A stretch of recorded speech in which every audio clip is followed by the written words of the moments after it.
তো এবার আমি পাট শাকের ডাল করার জন্য কড়াইয়ে নিয়ে নিয়েছি তেল। তো তেলটা গরম হলে তারপরে আমি দেব শুকনো লঙ্কা ফোড়ন।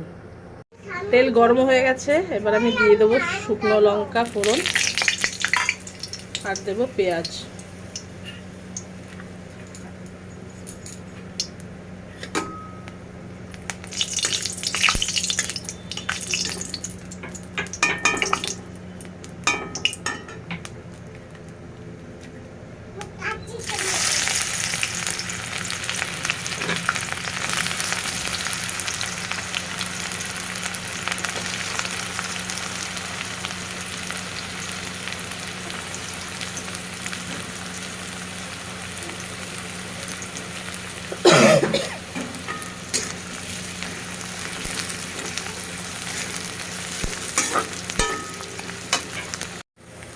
এবার আমি দিয়ে দেব রসুন।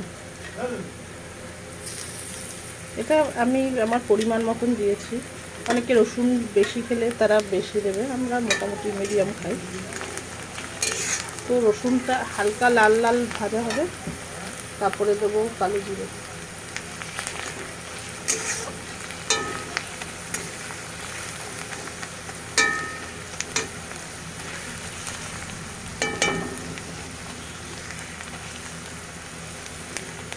তো রসুনগুলো হালকা লাল লাল ভাজা হয়ে এসছে, তো আমি এবার দিয়ে দেবো কালো জিরে।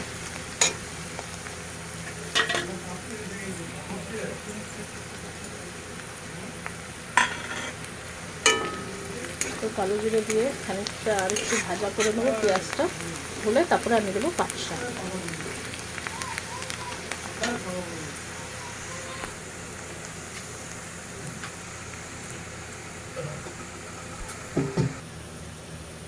তো পেঁয়াজ আমার লাল লাল ভাজা হয়ে এসছে, এবার আমি শাকটা দেবো।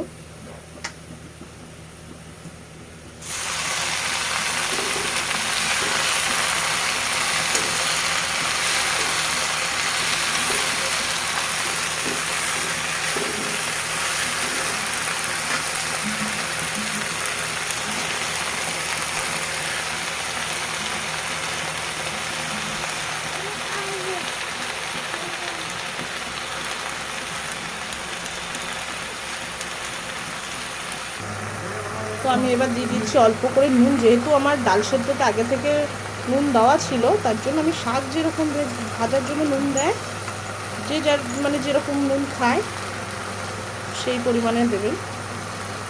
আর যদি ডালে না দিয়ে থাকেন তখন শাকে বেশি করে দেবেন। আর দিয়ে দিলাম এবার হলুদ পরিমাণ মতো।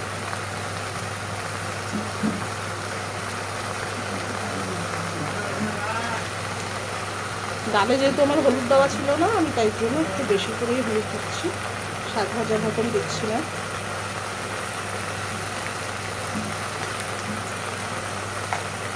তো আমার হলুদ দেওয়া হয়ে গেছে, যেহেতু আমার ডালে দেওয়া ছিল না আমি তো একটু বেশি দিয়েছি। তো শাকটা একটু ভাজা হয়ে যায়, তারপরে আমি ডাল দেবো।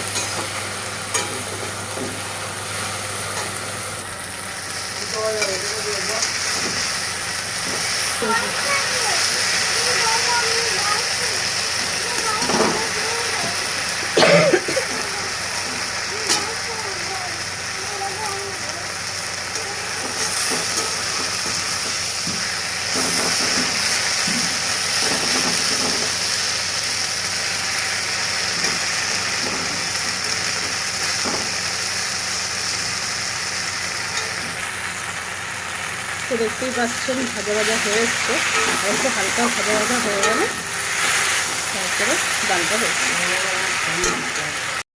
তো আমি ডালটা ঢেলে দিয়েছি। ডালটা ঢালার সময় তো ভিডিওটা করতে পারছিলাম না, এক হাত দিয়ে ভিডিও করছি আর এক হাত দিয়ে ডাল ঢালছিলাম, তার জন্য ভিডিওটা করতে পারিনি।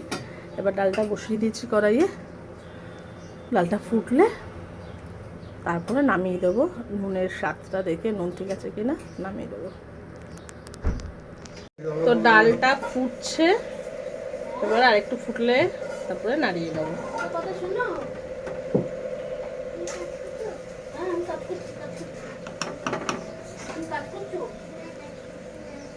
তো আপনারাও এরমভাবে বাড়িতে পাট শাক দিয়ে ডাল ট্রাই করে দেখতে পারেন, ভালোই লাগবে খেতে।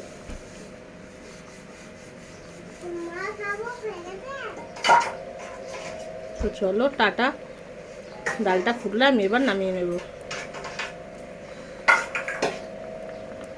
আর নুনটাও আমি দেখে নেব, যদি নুন কম থাকে তাহলে দিয়ে নেব। তো রাখলাম, টাটা, বাই।